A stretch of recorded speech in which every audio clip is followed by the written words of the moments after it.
Assalamualaikum warahmatullahi wabarakatuh. Salam sejahtera bagi kita semua. Semoga kita selalu dalam lindungannya. Kembali lagi bersama saya di channel Berkah Media yang akan mengupas tuntas tentang kisah, misteri, azab, dan hikmah dalam kehidupan. Kali ini kita akan membahas tentang 3 sebab yang membatalkan pahala puasa. Puasa tidak hanya tentang usaha mencegah dari hal-hal yang bisa membatalkan puasa. Lebih dari itu, puasa harus menjadi sebuah momentum untuk meninggalkan maksiat.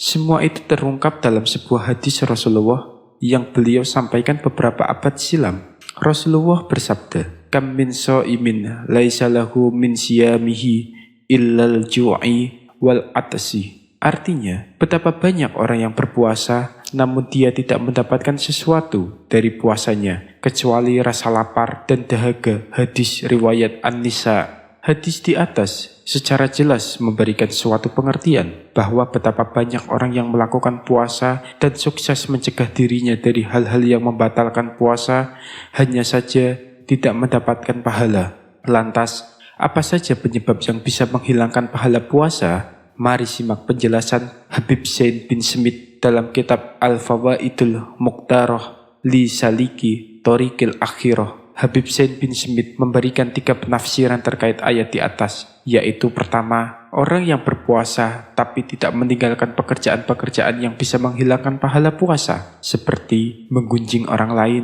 mengadu domba, dan berbohong. Alasan ini, sebagaimana yang disampaikan oleh Rasulullah dalam sebuah hadisnya, beliau bersabda, 5 hal yang bisa membatalkan pahala orang puasa: membicarakan orang lain, mengadu domba, berbohong, melihat dengan syahwat, dan sumpah palsu.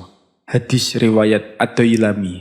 Kedua, dalam hati orang yang berpuasa ada sifat ria, ingin dipuji oleh orang lain atau merasa bahwa dirinya lebih baik dari yang lain. Ini juga dapat menghilangkan pahala puasa. Untuk poin ini, Habib Zain bin Smith menyampaikan suatu hikayat. Pada suatu hari, ada seorang yang menghadiri majelis Syekh Abdul Qadir Al-Jailani, kemudian dihidangkan di hadapannya suatu makanan. Syekh Abdul Qadir berkata, "Makanlah, saya puasa." Jawab orang tersebut, "Makanlah, saya akan menjamin pahalamu 1 hari penuh dan diterima di hadapan Allah Subhanahu wa Ta'ala." Lanjut Syekh Abdul Qadir, ternyata orang tersebut tidak mau. "Makanlah, saya akan menjamin pahalamu 1 bulan penuh dan diterima di hadapan Allah Subhanahu wa Ta'ala," tegas Syekh Abdul Qadir. Namun, lagi-lagi orang tersebut tidak mau. Syekh Abdul Qadir kembali mengatakan, "Makanlah, saya akan menjamin pahalamu 1 tahun penuh dan diterima di hadapan Allah Subhanahu wa Ta'ala."